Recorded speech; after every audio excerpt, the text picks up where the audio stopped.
Alright, draft science video. It's a comment video. Just one particular comment, I think, pretty much.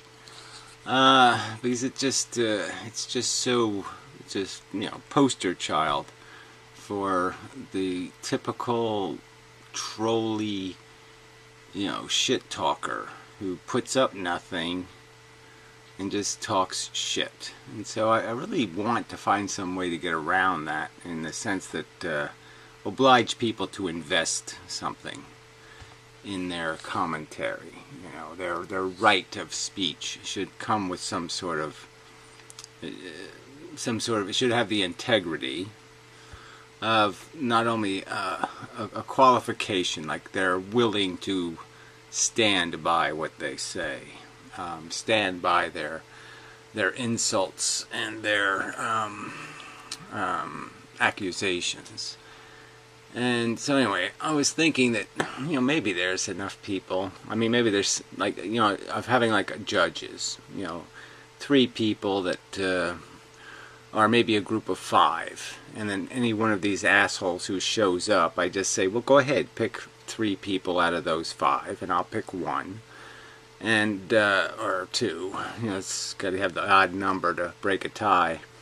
And we'll let them be a judge of who's the fair cop, who made the fair video and who made the unfair comment. Yeah. Because I don't think you're going to win by an honest person's judgment, because you're just lazy, you don't pay attention, and then you just shit talk, where I stand by what I say and I explain why I disagree, and I explain exactly what I'm disagreeing with. And I don't sit there and insult people just for the hell of it. So anyway, alright, at Draft Science. So it starts off again with it's always these bullshit witticisms, this, retards winning on the internet stuff with their, look, I pwned you with my emoticon. I actually thought this was a comedy. You're serious? LOL. Yes, I'm seriously critiquing a video that has 6 million views, and many more, really, because it's replayed, and there's a lot of copies of it out there, and some of them have 200,000 or 300,000 here or there.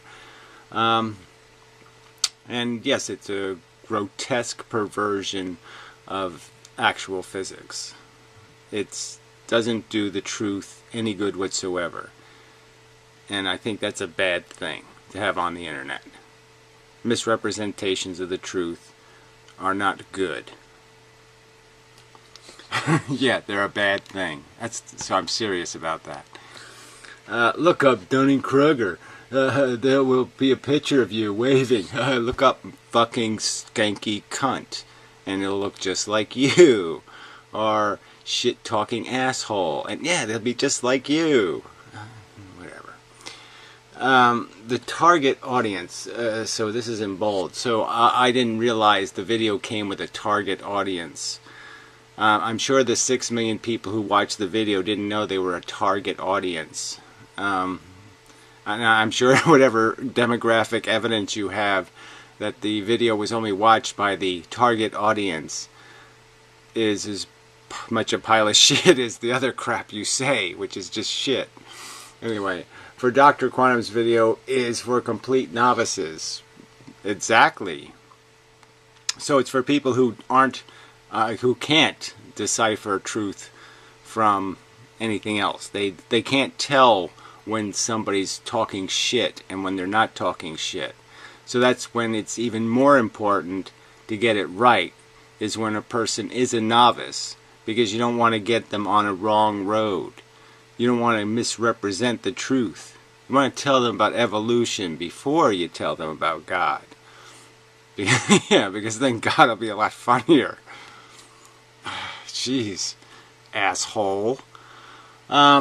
Just an introduction to the basic concepts. Well, obviously that's not what the entire documentary, that's not its intent. Its intent to mystify and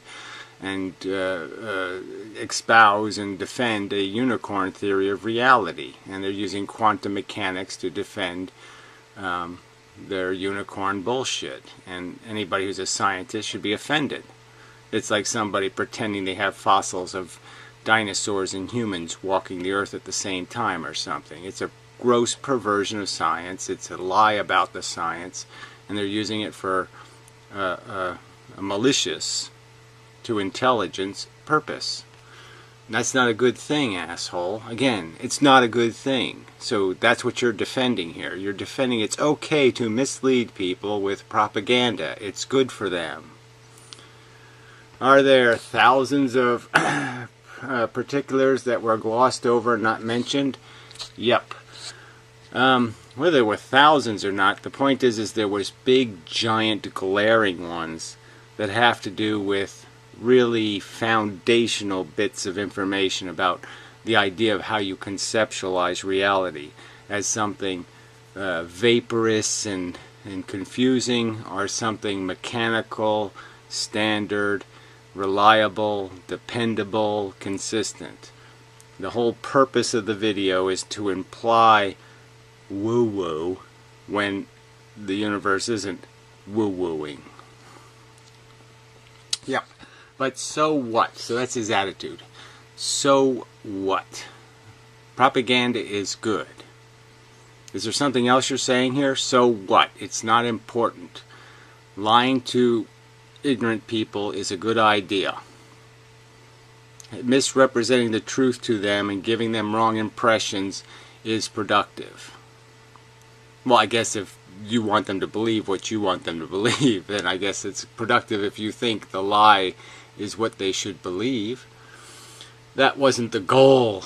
Well, again, the goal of the people who produce the video, the goal of the person who uploads the video, who knows what their goals are.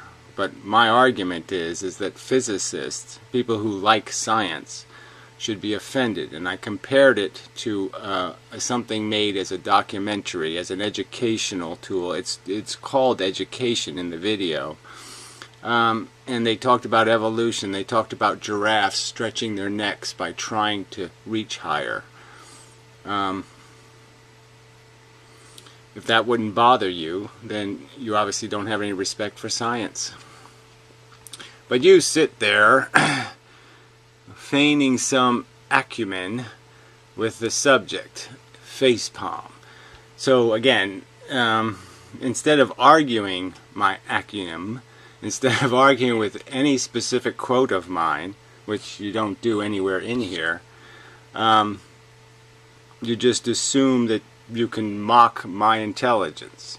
That's your somehow a right you've earned without demonstrating it. So this is the kind of thing, like I said, where I think a jury should look at your comment and say, who should be facepalm?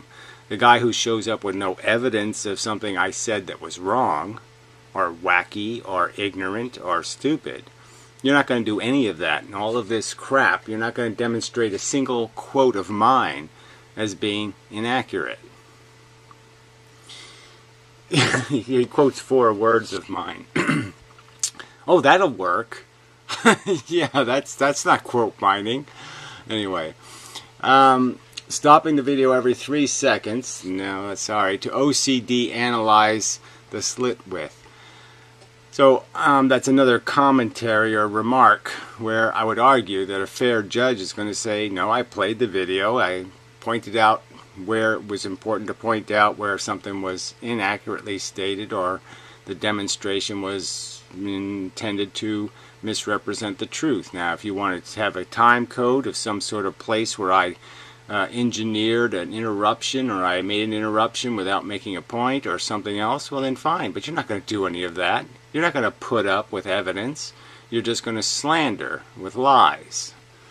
You're defending liars with lies. Way to go. He calls himself Quantum Eraser, so clearly he has an agenda. Ever hear of missing the forest through the trees? It's just kind of ironic, because exactly what do you think the trees are and what do you think the forest is? So I'm being distracted by the trees, which are deception. So I'm paying attention to deceptive trees. And by paying attention to these deceptive trees, I'm somehow missing the forest of what? The axioms and premises that are false because of the fake trees.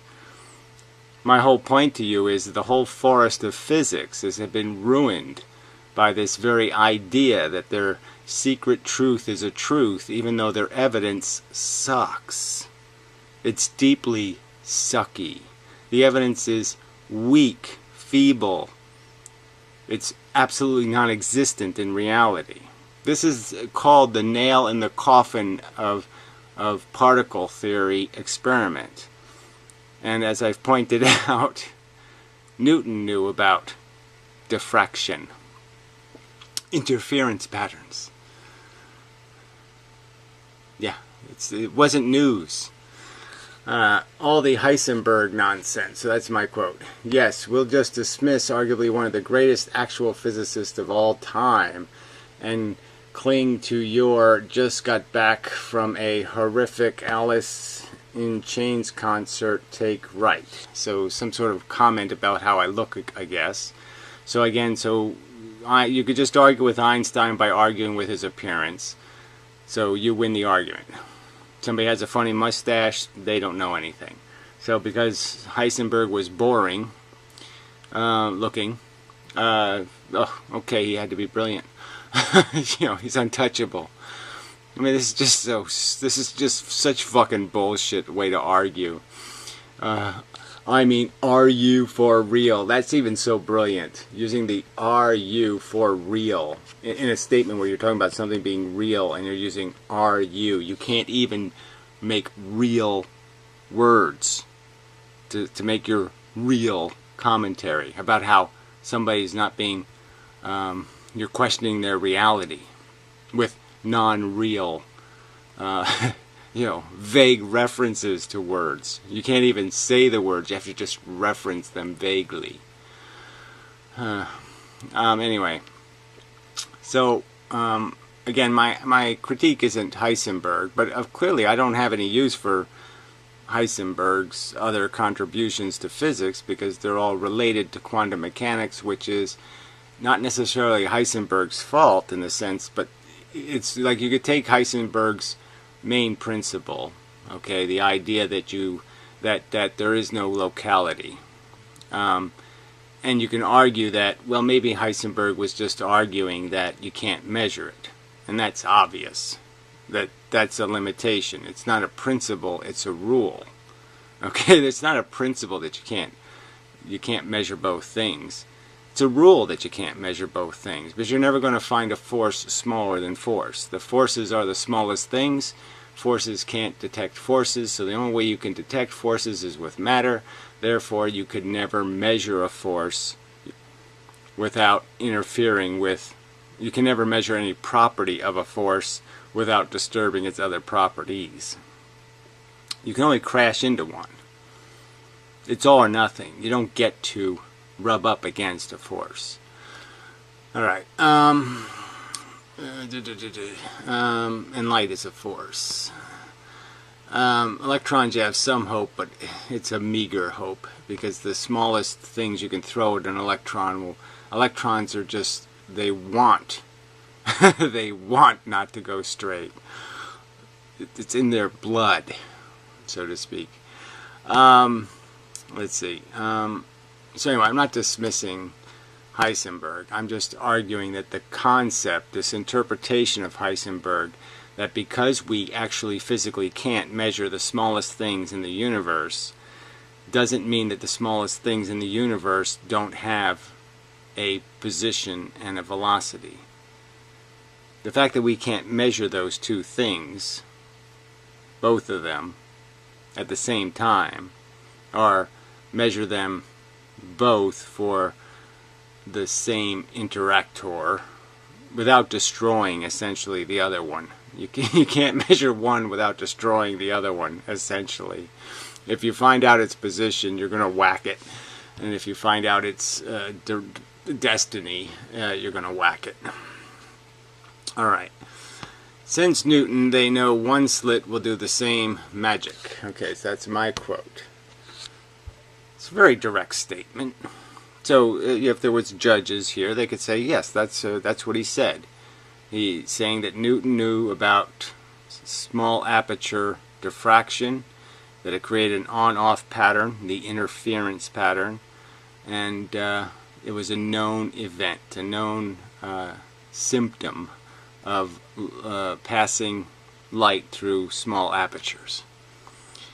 Alright, goodness gracious, it's called single slit diffraction, so he uses this in capital letters. So now I've already played in previous videos. Obviously this guy doesn't want to care to research any of my other videos or pay any attention. But I've played the clip of Professor Lewin saying it's the same thing. There's no reason to use the word diffraction to describe single slit interference pattern. The interference pattern is quite obviously produced by the same effect that's producing it in the double slit.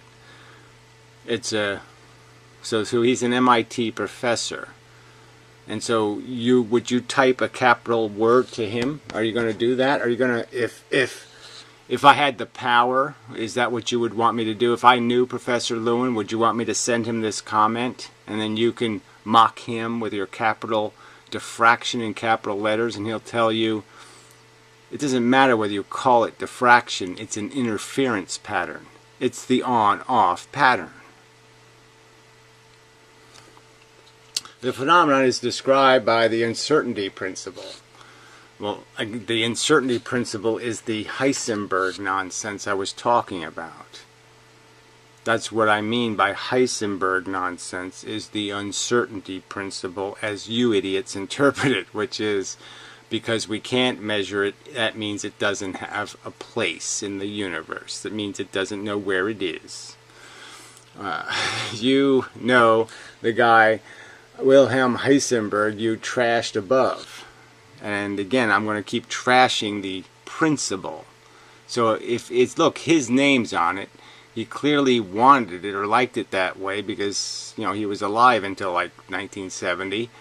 So if he didn't want his name tied to this stupid, idiotic, crappy principle, then he probably should have said something like, hey, don't associate me with that shit. I never said that photons don't have a position. I never said that electrons don't have a position. I never said that buckyballs don't have a position. I never said any of that shit. So he clearly is comfortable with that idea, and it's a idiotic idea. And LOL, facepalm, of course. Are you saying that, I mean, all this little crap, you know, why don't you do a video and just throw all those little things in, just and see how well that goes over. It's kind of like the Ken Wheeler way to do a video. Just mock and don't actually say anything. Are you saying that single slit diffraction interference somehow, this is a good one, disannuls? Disannuls. So annul is to eliminate or take away, make irrelevant. So it makes irrelevant, which is it does make relevant, the double slit experiment. No, I think an honest judge, right, if we had some honest judges, I think they would say that what I said was pretty clear, is that you don't need the double slit experiment. There's nothing magical in the double slit experiment that isn't even more magical in the single slit experiment. Because in the single slit experiment you can't talk about the photon splitting in two and going through both slits and creating two waves. You have to come up with a whole bunch of other crap to somehow create the interference pattern. And then the single slit, it doesn't match water. So that makes it even more, ooh, this is messy. So the single slit experiment is the challenging one to understand, not the double slit. That's the point I made, idiot. Clearly, I made that point. Please say yes. Well, I can't say yes to a disannuls. You know, that's just too idiotic. Are you saying that single slit diffraction somehow validates the double slit experiment? No, I'm not. That's what disannuls would be, idiot. No, I'm not saying that. You won't find any documented evidence that they even bothered to do this experiment. And by this experiment, I was talking about detecting which slit the photon went through. Now they didn't never bother trying to detect which slit the photon goes through because they know they can't do it. And so when they make it an electron, they still don't bother because they know they can't do it.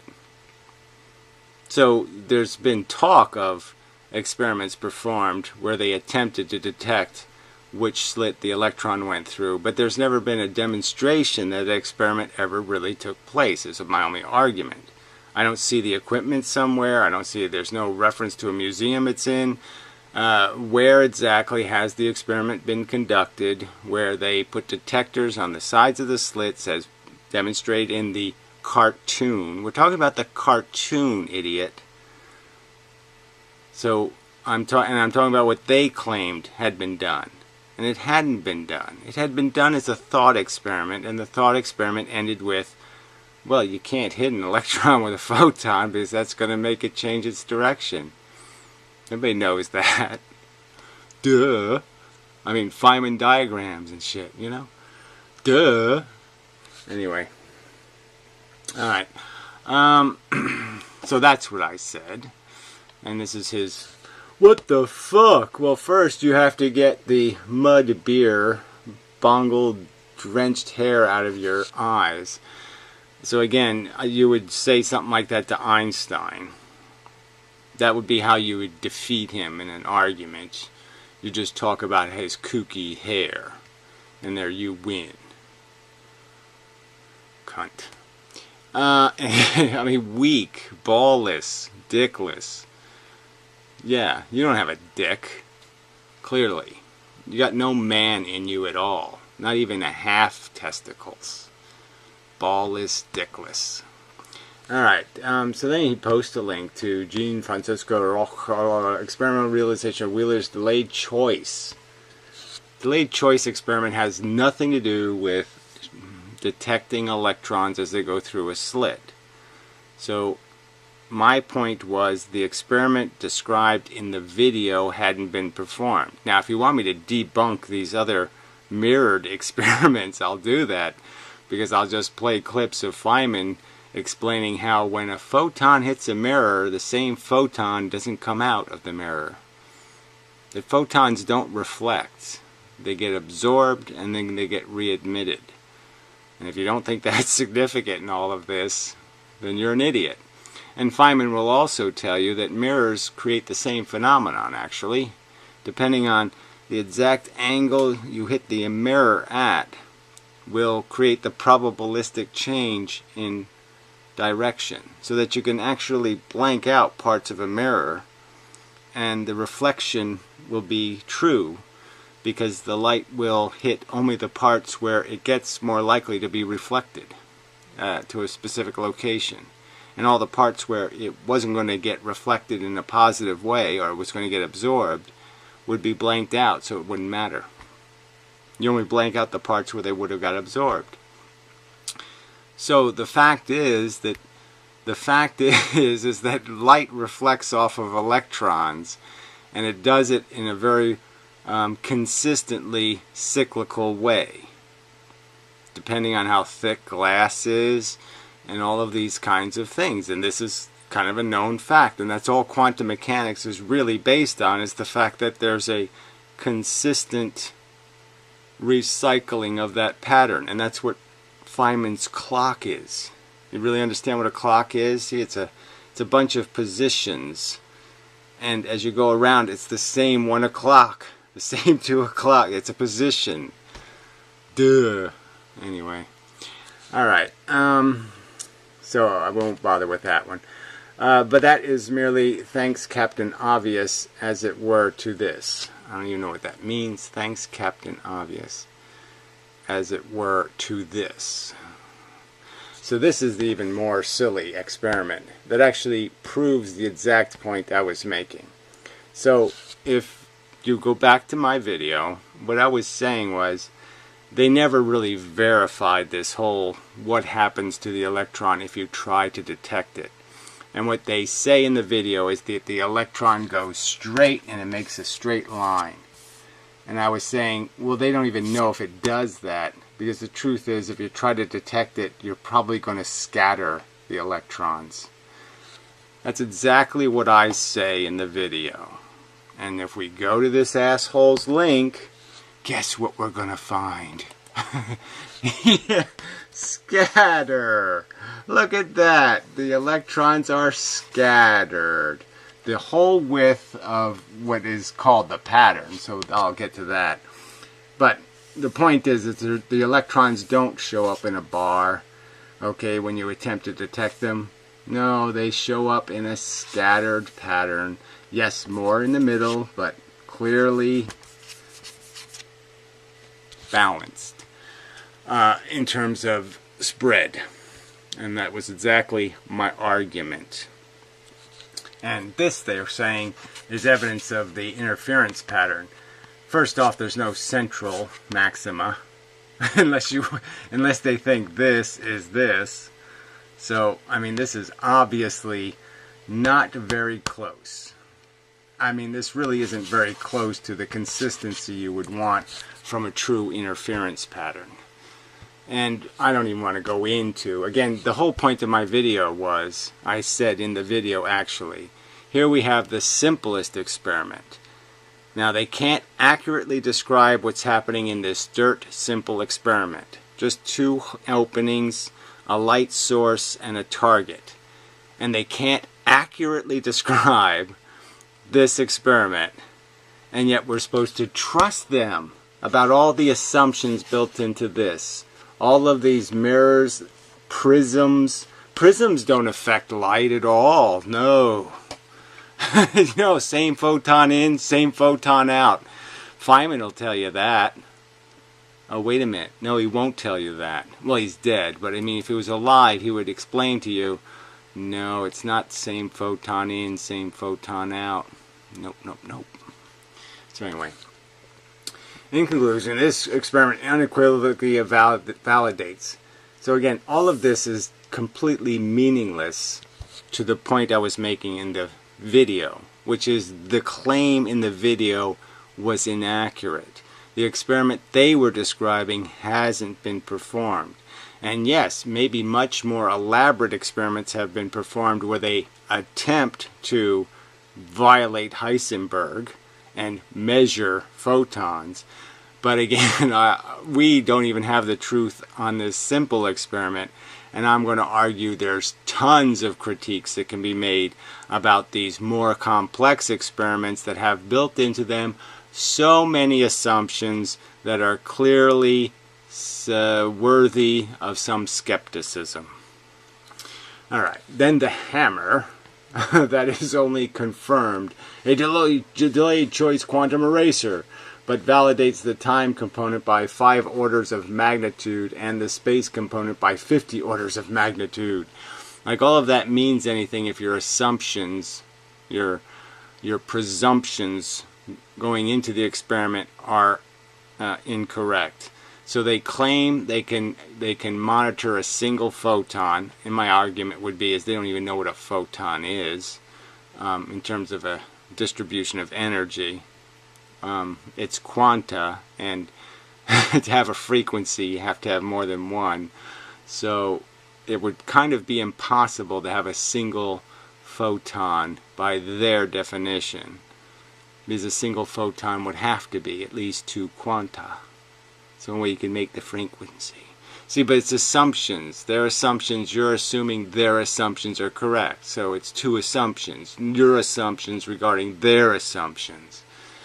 And that's what you're going to base hard science on, is evidence that weak. And I showed the frickin', look, this is hardly decisive. Anyway, so just more in the same stuff. The presence of path information anywhere in the universe is sufficient to prohibit any possibility of interference. It is irrelevant whether a future observer might decide to acquire it. The mere possibility is enough. So again, it's all these are all assumptions based on wrong assumptions going in. So it's just religion. This might as well be in the book of complete bullshit. Alright, since Welcher-Weg information of the atoms is carried by the photons, photons now carry information. Okay, the simplest thing in the universe. It has mass in one dimension moving the speed of light. It doesn't carry any information. The choice of measurement of the photons, either revealing the eraser or the atom. So again, we're talking, most of these experiments have to do with polarized light. And as I have pointed out, there's lots of issues about polarization that have to be accounted for. And I'll use again my simple frisbee analogy. If you thought about polarization as being bars of a jail cell, and the idea was if you throw frisbees this way, lengthwise, they'll go through, and if you throw them flat, they won't go through. But the trick is a percentage of the ones you throw the right way won't get through because they'll hit the bars. So there's always going to be a lower percentage of the 50-50 you would expect. If you threw 50 of each, you have the expectation that 50 get through, but 50 don't get through. But all 50 of the ones you threw horizontally don't get through. Little things like that are important here. Those details. Alright. Alright, can be delayed until long after the atoms have passed the photon detectors at the double slit. Oh, here's a... Can be delayed long after the atoms have passed the photon detectors at the double slit. So atoms passing the photon detectors. Isn't that just brilliant? The later measurement of the photon decides whether the atoms can show interference or even after the atoms have been detected. So again, this is all speculation about how much they can say, they can know. I can shoot a photon and then I can go catch it over there and I know exactly it was the same photon, and it's just all a pile of shit. Do you need me to post other 1875 experiments all validating the same conclusions without exception? Yes, I would love to see the 1875 experiment, asshole. Go ahead. Yes, point me to that. Something that doesn't have 74 mirrors in it. And crystals. It's always important to have crystals in physics experiments. Here, I'll make it real easy for you. To overturn the scientific... Look, the point... Again, so all of this doesn't refute a single thing I said in the video, which is, in the two-slit experiment, they can't do any of this detecting. Can't be done in the simple two-slit experiment. You can't detect the position of an electron without interfering with its direction. And you certainly can't do it to a photon. To overturn scientific falsification of locality by direct proxy. Well, again, if any of this crap was possible anyway, I mean, we already know that if this would as Einstein put it, this spooky action would violate the transfer of information. So again, there's no rational catch to why you couldn't have faster than the speed of light communication if this crap was true. And the fact that you can't do any communicating just pretty much demonstrates that this crap is crap. That the photons are what they are when you create them. And it has nothing to do with anything else. Alright, the Quantum Randy Challenge, hence fourth QRC challenge by pseudoscience. Well, I don't even know what that means. So official Quantum Randy Challenge. Well, I'll have to look that up because that ought to be hilarious. Oh, Science 2.0. I'm sure this will be great. Oh, it's a different Randy, I guess. First introduced here, exist in order to stop the spread of pseudoscience by simply teaching quantum mechanics, whatever that means. Here is the official version of the challenge. Can help multiplayer internet app. Oh, they want to make a player app. A game.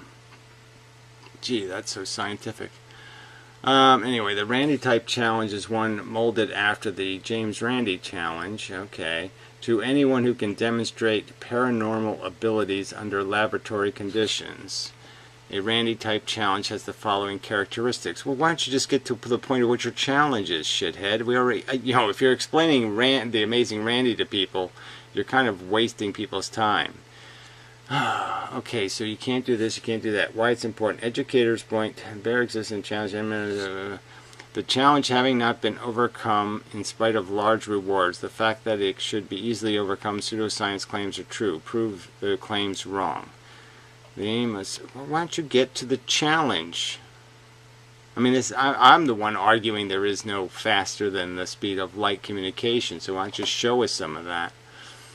Alright, here we go. John Bell has proven via Bell's inequity, and that by quantum physics predicted, why don't you get to all of this, and also by experimental observation confirmed, and we proved it, except the evidence sucks.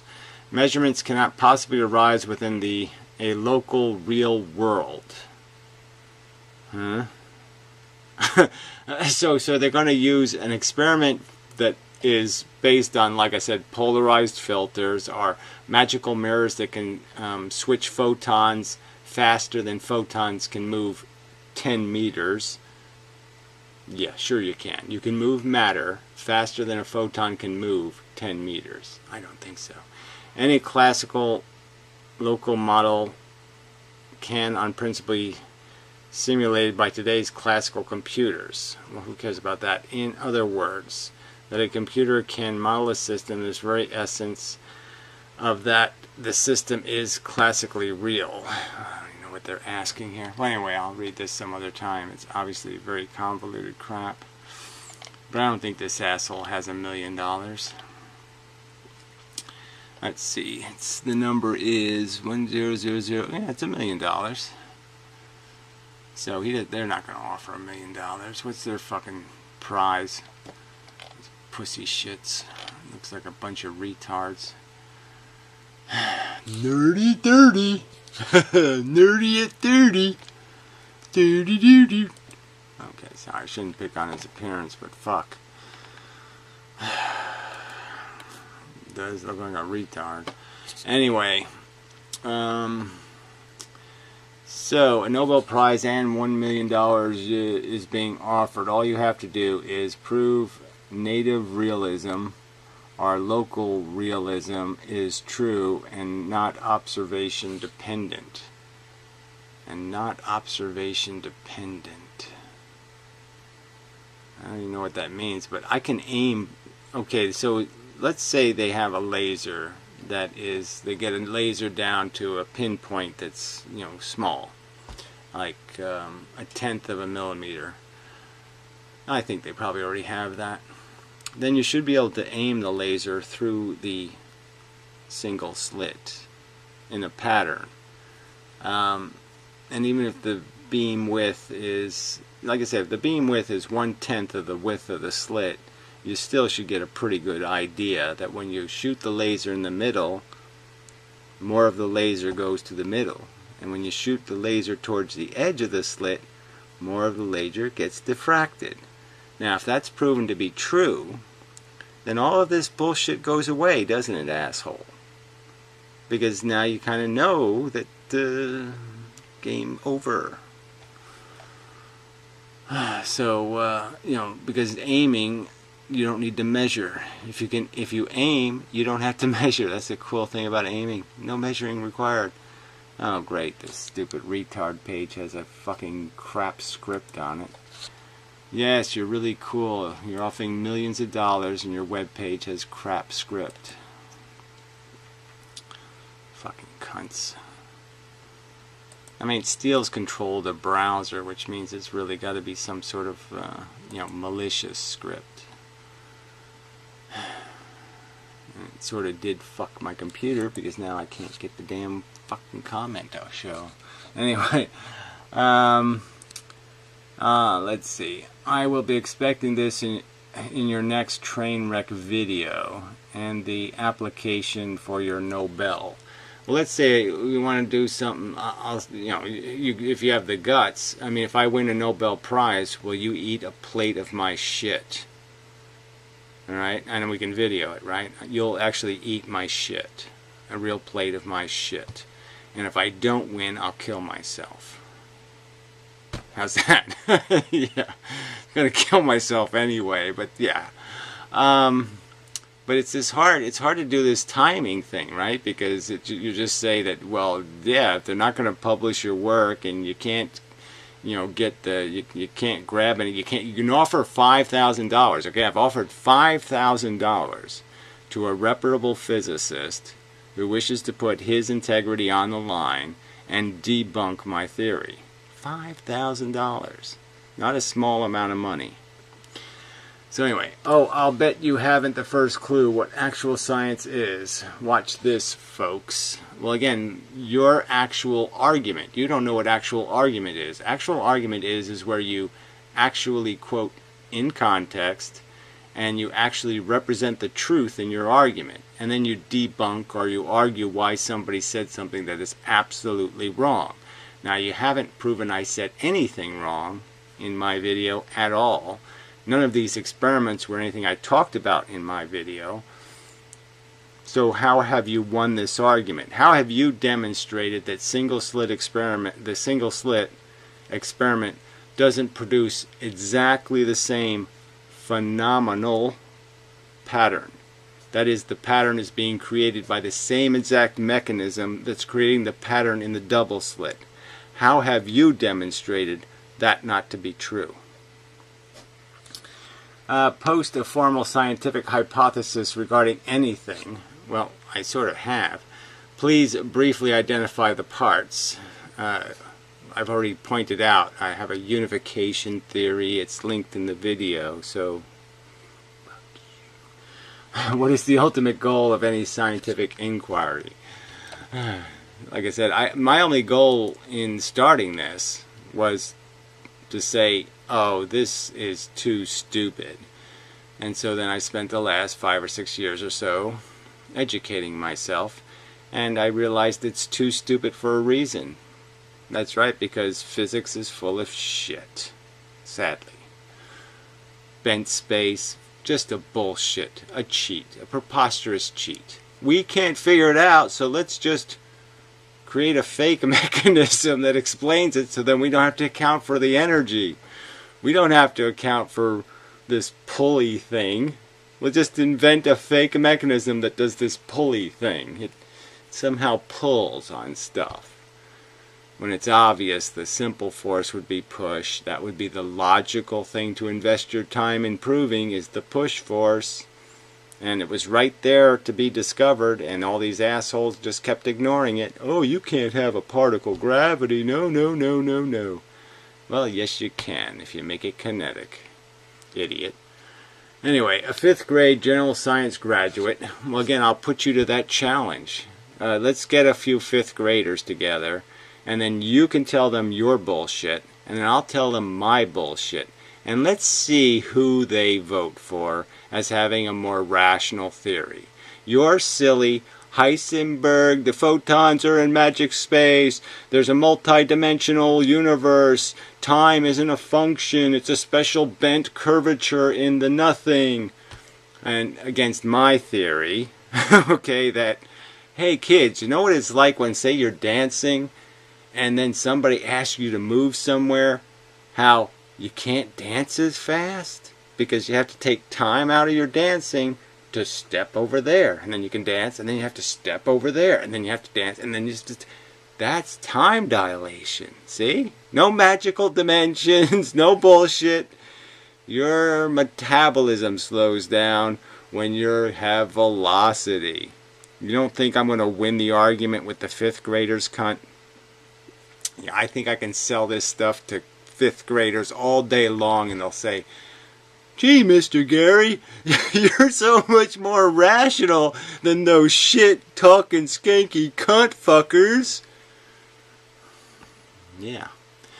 Alright, anyway, would be able to answer these 2 simple questions in less than 5 minutes. Well, I don't know what 2 simple questions. These are simple questions? Post, that's a question, right? Post a formal scientific hypothesis regarding anything. Please briefly identify the parts. What does that even mean?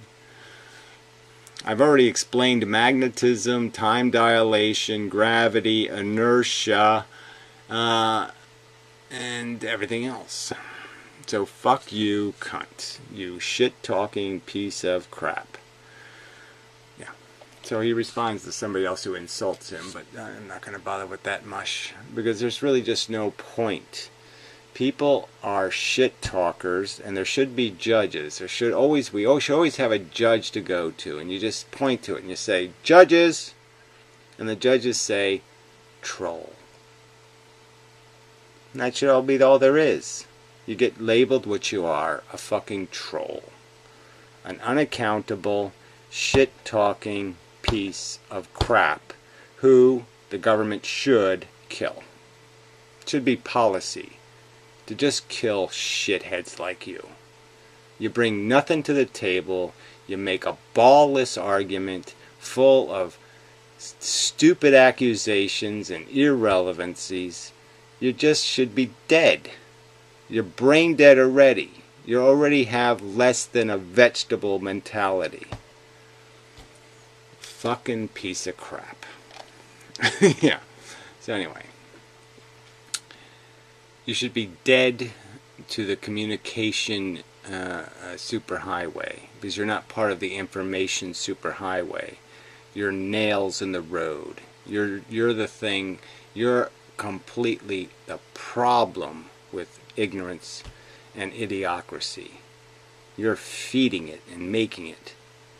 You're not the savior. You're just a lying cunt. And when I gain some fame, it will be my hope that some good disciples in some future day find your crappy, shitty grave and piss the fuck out of it. Just have you swimming in piss for eternity. You fucking shit. Yeah, good enough. Make me happy. Yeah, put a smile on my dead face. It's another good reason to get cremated. It's, a lot harder to piss on you then. Anyway, till next time.